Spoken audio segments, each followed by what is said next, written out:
बंगाल विधानसभा का चुनाव होगा साल 2026 के अप्रैल माह में। भले ही नहीं बजा हो चुनावी बिगुल, लेकिन सेनाओं को सजा रही है हर राजनीतिक पार्टी। तृणमूल सुप्रीमो ममता को घेरने के लिए बन रहा चक्रव्यूह, परास्त करने के लिए भाजपा और माकपा है मैदान चुनाव में, उतार सकती है अपनी अपनी नेत्रियों को। आज चर्चा इसी मुद्दे की। आप जुड़ चुके हैं आर्थिक धारा के साथ। अभिवादन स्वीकार करें, मैं हूं श्वेता पांडे। चैनल को कर ले सब्सक्राइब। फिर बढ़ते हैं आज के मुद्दे की ओर।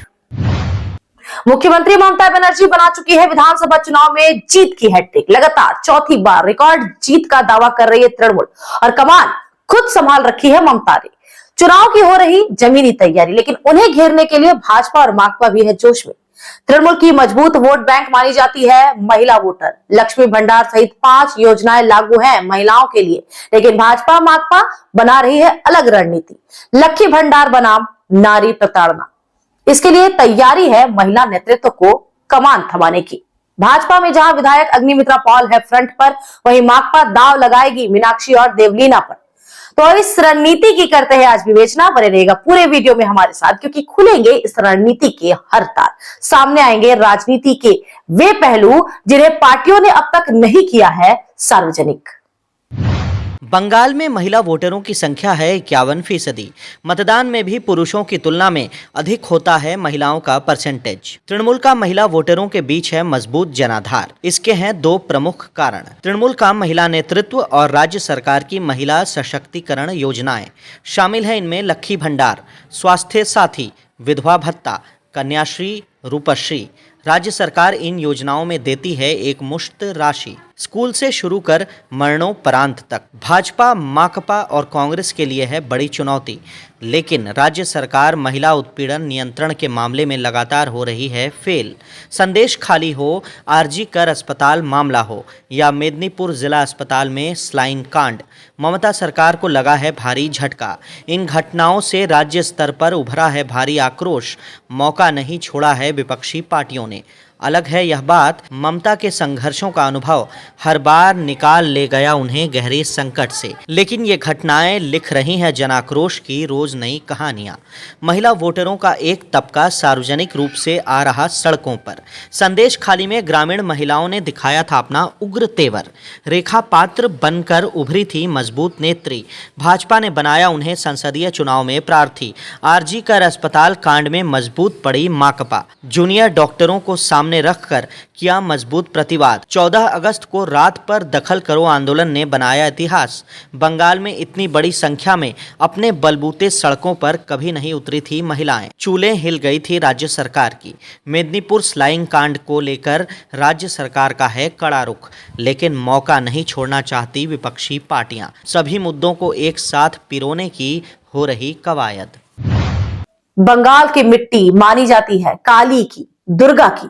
यहां कैसे सफलता मिल सकती है राम को? यही कारण है भाजपा के विफलता की। वर्ष 2029 का संसदीय चुनाव रहा था सबसे बेहतर चुनावी प्रदर्शन। 18 सीटों में मिली थी जीत, 116 विधानसभा क्षेत्रों में मिली थी बढ़त। इसके बाद लगातार गिरा है ग्राफ।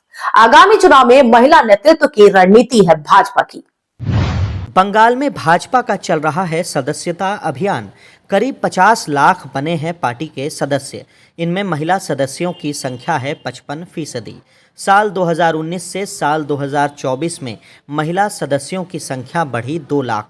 मध्य प्रदेश में है भाजपा के 62 सांगठनिक जिले, 6 जिलाध्यक्ष बनाई गई हैं महिलाएं। पुरुष प्रधान बिहार में भी 2 जिलाध्यक्ष महिलाएं ही हैं, लेकिन बंगाल में नहीं दिखता यह प्रतिबिंब, जबकि बंगाल में है महिला वोटर निर्णायक भूमिका में। भाजपा ने आगामी चुनाव के लिए दिया इस पर जोर। संगठन में बढ़ाया जा रहा महिला प्रतिनिधित्व। पार्टी नेतृत्व ने लिया है निर्णय, हर मंडल कमेटी में होगी कम से कम 1 महिला, अधिक होने पर और भी बेहतर। आमतौर पर एक विधानसभा इलाके में भाजपा की होती हैं 3 से 5 मंडल कमेटियां। स्पष्ट है निर्देश, हर विधानसभा में 1 मंडल अध्यक्ष होगी महिला। जिला कमेटियों में भी मिलेगा उन्हें 20% से अधिक प्रतिनिधित्व। प्रदेश अध्यक्ष महिला बनाने पर भी हो रहा है विचार, क्योंकि पार्टी कैश कराना चाहती है नारी प्रताड़ना के मामलों को। उसे पता है ज़मीनी सच्चाई। महिला वोटरों के लिए उनके पास नहीं है कोई लाभकारी योजना। 100 दिन रोजगार, आवास योजना, सड़क योजना राशि रोक रखी है केंद्र सरकार ने। वोटर हो रहे हैं सीधे प्रभावित, विकल्प बचा है मुद्दों को उछालने का। प्रदेश अध्यक्ष की रेस में है अग्निमित्रा पॉल सबसे आगे। प्रदेश महासचिव होने के नाते राज्य स्तरीय आंदोलनों में होती हैं शरीक। अन्य दावेदारों में है पूर्व सांसद लॉकेट चैटर्जी, देवाश्री चौधरी, मालती रेवा राय, रेखा पात्र, चंदना बावरी। संदेश खाली, आरजीकर अस्पताल, मेदिनीपुर स्लाइंग कांड को भाजपा उठा रही है मजबूती से, लेकिन हर मामले में नेतृत्व चला जाता है विधानसभा में विपक्ष के नेता शुभेंदु अधिकारी के हाथों में। पार्टी जूझ रही है भयंकर गुटबाजी से। इस स्थिति में महिला प्रदेश अध्यक्ष का कार्ड कितना प्रभावी होगा, भाजपा के लिए है यह यक्ष प्रश्न। वैसे भी बंगाल प्रभारी सुनील बंसल नहीं है प्रदेश अध्यक्ष बदलने के मूड में। उनका है दावा, नहीं है पर्याप्त समय नए अध्यक्ष के साथ तैयारी करने का। राज्य में 1977 से 2011 तक शासन किया है माकपा ने। बाद के दौर में माकपा का बड़ा हिस्सा शिफ्ट किया है भाजपा में, लेकिन पार्टी वापस चाहती है अपना जनाधार, उभारना चाहती है नया नेतृत्व। ममता को घेरने के लिए 2 नेत्रियों को दिया है कमान। डीवाईएफआई की राज्य सचिव मीनाक्षी मुखर्जी और सेंट्रल कमेटी सदस्य देवलीना हेम्ब्रम। दोनों नेत्रियां हैं दक्षिण बंगाल से, एक है युवा तो दूसरी राजनीति के अनुभवों से परिपूर्ण। माकपा को है चुनौती राज्य में तीसरी मजबूत शक्ति बनने की। भाजपा की तरह केंद्र सरकार की नहीं है कोई शक्ति। मुख्य हथियार है उनके पास जनगोलबंदी आंदोलन और जनगोलबंदी। पार्टी लगातार कर रही है नए प्रयोग, नए नेतृत्व के साथ साथ युवा नेतृत्व को भी उभारने पर। मीनाक्षी है इस समय डीवाईएफआई की राज्य सचिव। आसनसोल के कुल्टी की रहने वाली, बीबी कॉलेज आसनसोल से स्नातक और बर्धमान यूनिवर्सिटी से पॉलिटिकल साइंस में मास्टर्स डिग्री। एसएफआई से जुड़ी कॉलेज जीवन से ही साल 2008 में वे जुड़ी डीवाईएफआई से। साल 2018 में बनी संगठन की प्रदेश अध्यक्ष। 5 अक्टूबर 2021 को बनाई गई राज्य सचिव। संगठन की थी पहली महिला राज्य सचिव। हिंदी, बांग्ला और अंग्रेजी पर है मजबूत पकड़ मीनाक्षी की। फर्राटेदार धारा प्रवाह देती हैं तीनों भाषाओं में भाषण। 59 मार्च में दिखा था उनका मजबूत नेतृत्व। साल 2021 में हुआ विधानसभा का चुनाव। पार्टी ने नंदीग्राम से बनाया प्रत्याशी। मुकाबले में थी मुख्यमंत्री ममता बनर्जी, भाजपा के मुख्यमंत्री चेहरे शुभेंदु अधिकारी। इसके बावजूद देश का ध्यान अपनी ओर खींचने में सफल रही मीनाक्षी। आरजीकर कांड में उभरी बड़ी नेत्री बनकर।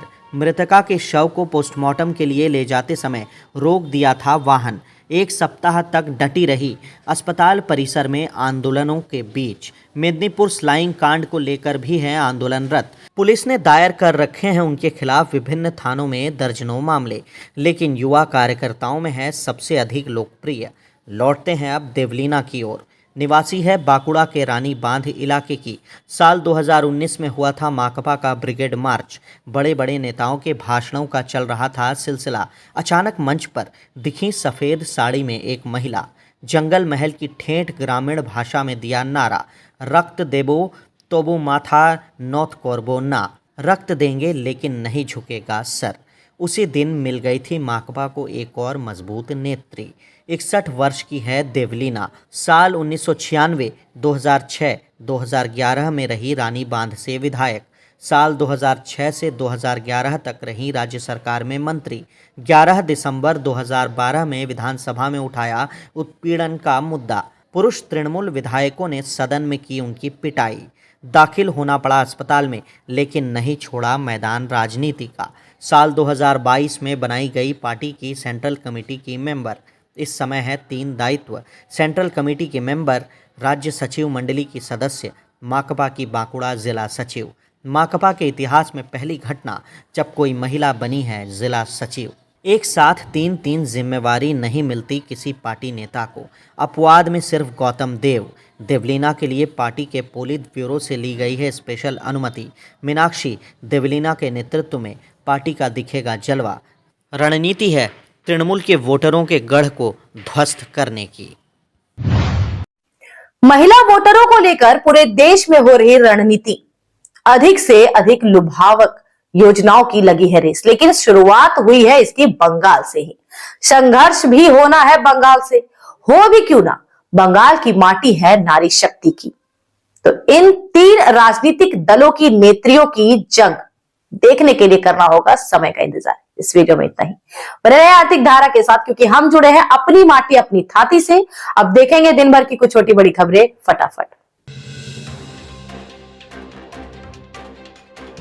गणतंत्र दिवस पर झारखंड के सीमावर्ती चिरकुंडा में बीओआई शाखा में नहीं फहराया गया राष्ट्रीय ध्वज। कोई भी अधिकारी और कर्मचारी नहीं था उपस्थित। ग्राहकों ने जताया इस पर गहरा रोष। हर वर्ष फहराया जाता है राष्ट्रीय ध्वज। चिरकुंडा नगर पंचायत के पूर्व अध्यक्ष डब्ल्यू बावरी ने जताई नाराजगी। कांग्रेस नेता सुरेश चंद्र झा ने भी की प्रबंधन की आलोचना। पूर्व वर्धमान जिले के खंडकोश ब्लॉक इलाके में लगा दुआरे सरकार शिविर उपस्थित हुए। वहां नवविवाहित दुल्हा दुल्हन, उन्हें देखकर सब रह गए भौचक। तरह तरह की होने लगी बात। बाल विवाह के खिलाफ सचेतना अभियान था यह प्रशासन का। उक्त युवक युवतियों ने दी जानकारी बाल विवाह से होने वाली शारीरिक एवं मानसिक समस्याओं की। कुल्टी में टीएमसी के पूर्व पार्षद अख्तर हुसैन ने कर दी पिटाई पार्टी वार्ड अध्यक्ष जमीर कुरैशी की। इससे संबंधित एक वीडियो हो रहा है वायरल। रविवार को हुई ये घटना। पुलिस ने हिरासत में लेकर पूर्व पार्षद अख्तर से की पूछताछ। पूर्व पार्षद अख्तर हुसैन ने दी जानकारी। अंजुमन फ्री प्राइमरी स्कूल की बिल्डिंग तोड़ जमीर कुरैशी करा रहे हैं निर्माण कार्य पर स्टॉप ऑर्डर जारी किया है नगर निगम प्रशासन ने। स्कूल संबंधित विवाद पर हुआ विवाद। आसनसोल दुर्गापुर पुलिस कमिश्नरेट ने चलाया आसनसोल के रविंद्र भवन के समक्ष सेफ ड्राइव सेफ लाइफ जागरूकता अभियान। शुरू किया गया सड़क सुरक्षा सप्ताह। जिला शासक एस पन्नवलम, पुलिस आयुक्त सुनील कुमार चौधरी थे उपस्थित। 31 जनवरी तक पूरे कमिश्नरेट क्षेत्र में चलेगा ये अभियान। यातायात नियमों के बारे में लोगों को किया जाएगा जागरूक। आसनसोल के वार्ड 84 में लगा दुआरे सरकार शिविर। स्थानीय वार्ड पार्षद सह बोरो चेयरमैन डॉक्टर देवाशीष सरकार थे उपस्थित। विभिन्न योजनाओं से संबंधित आवेदन जमा किए लाभुकों ने। तृणमूल कार्यकर्ताओं ने किया उनका सहयोग। बोरो चेयरमैन ने गिनाई राज्य सरकार की उपलब्धियां। और आसनसोल के फर्नीचर व्यवसायी के घर दिन दहाड़े लूट की योजना बनाई थी 4 अपराधियों ने। गृह स्वामी कर्मियों के प्रतिरोध के बाद अपराधियों को पड़ा था भागना। पुलिस ने गिरफ्तार किया है सभी अपराधियों को। शामिल है उनमें शद्दाब अहमद, अखिलेश सिंह, शम्स तबरेज खान और रघुनाथ कर्मकार। शदाब अहमद है पेशे से कारपेंटर।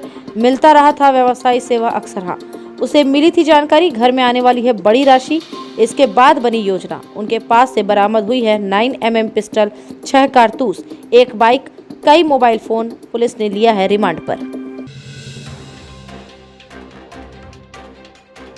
होगी फिर मुलाकात ऐसे ही राजनीतिक मुद्दों के साथ। और इसके लिए अगर आप रहना चाहते हैं अपडेट तो सब्सक्राइब करें आर्थिक धारा का यूट्यूब चैनल। वीडियो को लाइक करें, चैनल को सब्सक्राइब करके बेल आइकॉन भी प्रेस कर ले। अगर आप फेसबुक पर ये वीडियो देख रहे हैं तो पेज को फॉलो कर ले।